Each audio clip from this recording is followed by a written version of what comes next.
هر شب نامی تو رو با ستاره ها میگویم، در دلی من تن کن زادویی ای عشقی مرور. نسیم شب نویت رو میبرسد، موجی آسمان از حسن توی کایت میکند. خط قدمت صدای سرودی عاشق است، قلبی من با یادی تو همیشه میتپد.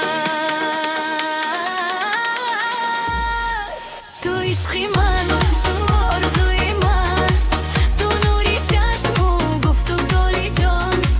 به تو جهان رنگ ندارد، تو هستی بهاری دلی جوان. تو عشقی من، تو سرودی من، تو آرامی شب‌های بیکران.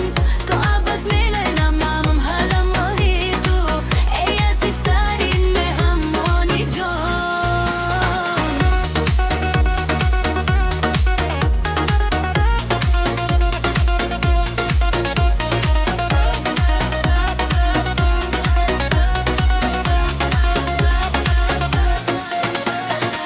در راه‌های دور اگر تنها شوم، یادی تو مرا باز به خانه میبرد. هر نفسی من نام تو را میخواند، محبتی تو به قلبم قوت میدهد.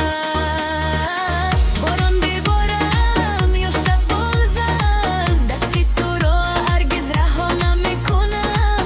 با تو هر نازی منیدی محبت است، به تو یک لحظه زندگی من میکنم.